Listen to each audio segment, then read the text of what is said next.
Thank you once again for tuning in to the GSMC Basketball Podcast, brought to you by the GSMC Sports Network. And today, in the third segment, we are going to be looking at the NBA Power Rankings. Now, they were just announced, but first, I'd like to talk about how the Power Rankings were last week, and in my opinions, what teams I think are going to be moved, what teams are going to move up, what teams are going to stay the same, and things of that nature. So, the first team that was number one last week is the Clippers. Second is Boston. Third is Denver. Fourth was the T-Wolves. Fifth is Oklahoma City. Sixth is Cleveland. 7 is New York. 8 is the Milwaukee Bucks. 9 is the Phoenix Suns. And 10 was Philly. So, in my personal opinion, we'll start with Philly because that's going to be the easiest one. They're out of the top 10.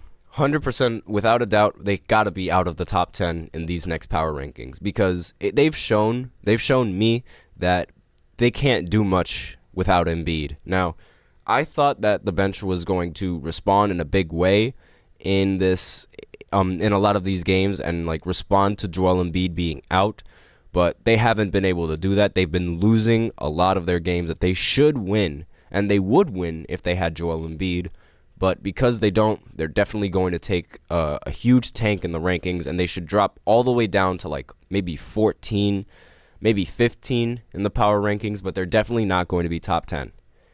And as for Phoenix has been rolling. I know I just mentioned how they lost to Golden State, but it was off of a game winner that Steph Curry hit, so not really much that you could ask of them from there, just because it was down to the final seconds, and if Golden State can end up hitting the shot in the end. So I think even with that loss, they're going to move up because they've been playing really well they've been playing really good basketball. So I feel like they should move up and take the Bucks spot at 8, maybe even go up to 7, but I think 8 is a reasonable spot. The Bucks are without a doubt moving down to 10. They have not been very good under Doc Rivers, and it's been very disappointing because the roster that they have, it seemed like they were going to be the team to beat along with the Boston Celtics when they had their former coach.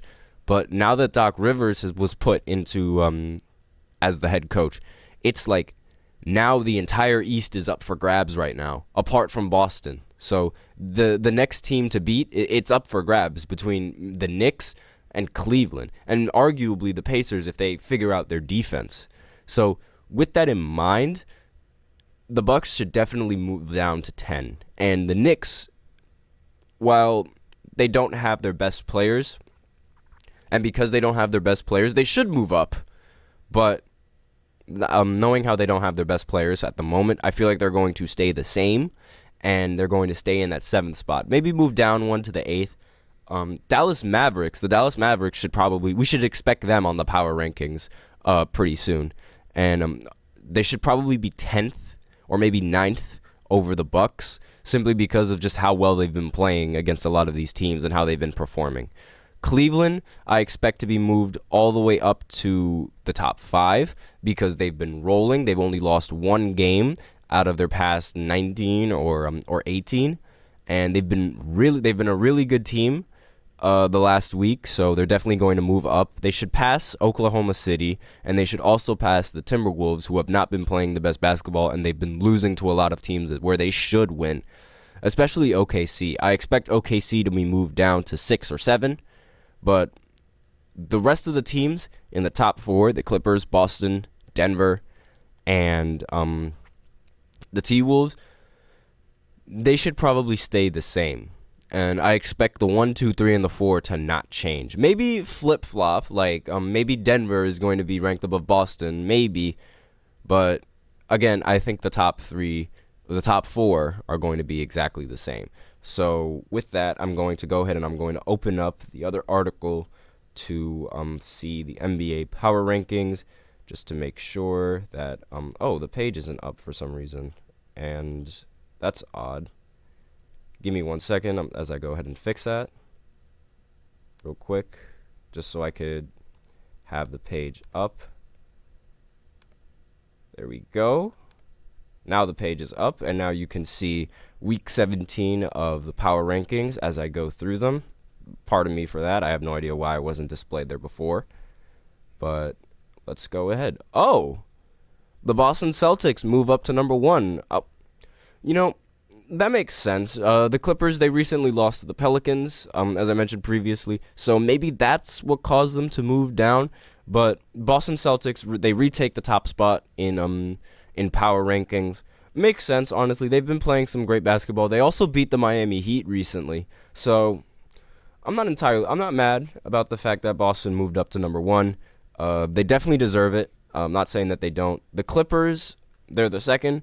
So again, as I mentioned earlier, they dropped because the Pelicans recently beat them. Still a really good team. Again, I have to see it in the playoffs before I really make that much before I really go all in on the Clippers and their chances to end up winning the finals. They are the favorites, however, but still, it's like they are the Clippers, and we know what happens to the Clippers in the postseason. They collapse when it matters most. But let's continue going down this list. Oh, Cleveland is in top 3 right now. They move all the way from 6 to go up to 3. That is a very huge jump for Cleveland, and a very well-deserved jump for Cleveland, because they haven't been getting that much attention on this huge winning streak that they've been on. So very, very cool that they've been getting the attention that they deserve now. So I was wrong.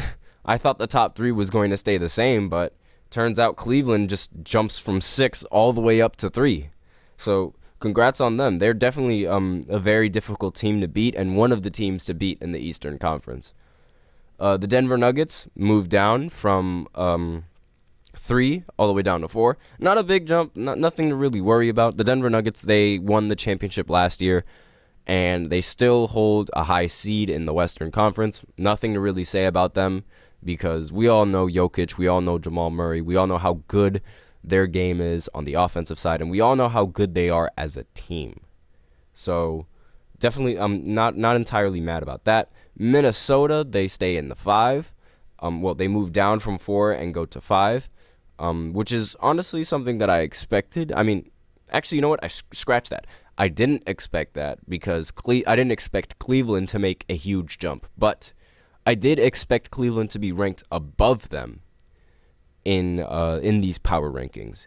So not entirely surprised. I think 5 is a good spot for Minnesota, because they're sort of in that mid category. They're in that mid-tier category where it's like, we don't know how good this team really is. They could be one and done and no one will be surprised, but they also could make a deep run and no one would be surprised.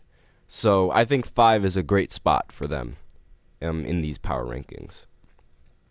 OKC, they moved down from 5 to 6, and I expected this. They haven't been playing that well against teams where they should be winning, and they've been losing several games that are winnable. As you know, they lost to the Pistons at some point in the season.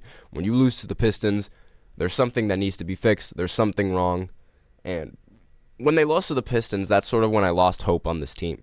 And I'm just pulling up some of the scores on this game, because I am a little bit curious as to whether or not they won the previous game. Okay, they recently beat Sacramento in a blowout win, so definitely boosts their confidence there.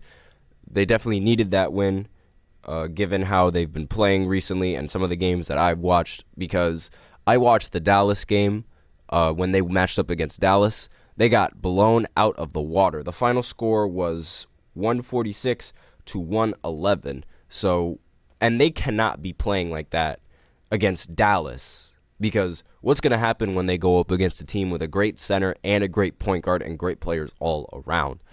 That is a serious, serious problem that OKC needs to address.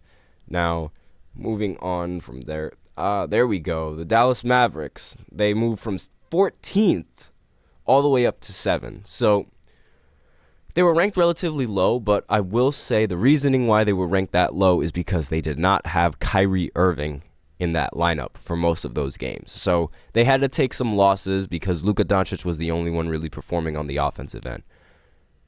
Their blowout win against OKC definitely improved their rankings because we saw PJ Washington and Daniel Gafford for the first time in the Dallas uniform. They proved incredibly vital for Dallas, and it shows that that was a very good trade. I said that they were one of the winners of the trade deadline, and so far I've been proven right with this performance coming in from Daniel Gafford, and they've really been utilizing them properly so far. But again, one game, so have to see how they perform in the rest of this week as well as going into All-Star break to see exactly where they stand. So just keep moving down. The Knicks, they moved down to 8. Understandable, they don't have a lot of their key players, but they did improve from the trade deadline. Now they just need to get healthy, and that's going to take a few weeks after All-Star break. Again, they have a bunch of time to get healthy, so nothing to really worry about for the Knicks.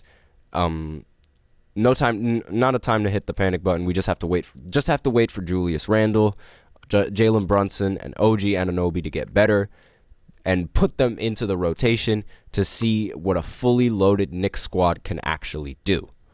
And I'm very excited for this Knicks team. So the Phoenix Suns, wow, okay, they stayed in the exact same spot at 9th. So that would mean that the Bucks should probably be 10th. Yep, I knew it. The Bucks are 10th. So I was right about the Bucks moving all the way down to 10th and Philly being completely out of the top 10 power rankings. So no surprises here. The Bucks, they've not been playing relatively well with Doc Rivers as coach. They've only won 2 games with him as the coach, and they've both been against bottom-feeding teams. Really, nothing too impressive there from the Bucks, and they've really been disappointing with Doc Rivers as the coach. And let me just go ahead and pull up some of yes, their most recent game played was against Charlotte, where they won 120-84. That was only their second win with Doc Rivers as coach. And when you look at Doc Rivers' playoff resume and the amount of series that he's blown, the fact that he still hasn't figured it out is very concerning to me. It is very concerning to me because they have to figure it out, and they have to figure it out now. So that way they'll be ready to come out of the All-Star break and get on a huge win streak to get them back into that top 3 seed in the Eastern Conference. They need to figure it out right now because I don't think they will be able to figure it out in the playoffs with Doc Rivers as their coach. But we still have a few more minutes before I end off this segment. So I'm going to go ahead and scroll down. I'm just curious to see what other teams.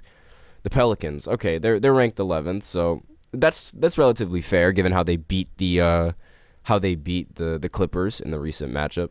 The Kings, they moved down again. They lost to OKC in a blowout, so it makes sense that they are moving down. The Pacers, they stay the exact same. I feel like they're going to keep that 13th rating because they have a great offense, but they have a really, really bad defense. And we'll do 2 more. The Sixers, they move all the way down to 14. I was really close. I'm pretty sure I said that they were going to move to 14th. But let me know in the comments if that's what I said, but definitely think that this is well deserved for the Sixers, and they're probably going to move down if they cannot end up winning more games. So the Miami Heat, even after the loss with the Celtics, they move up to 15th. So again, all of these teams completely understandable for being this high in their power rankings. And with that, we are out of time with our 3rd segment. So tune in to the 4th segment as I'm doing something a little bit different where I'm actually going to look at some hot takes on the NBA. And I'll explain more of that after this short break.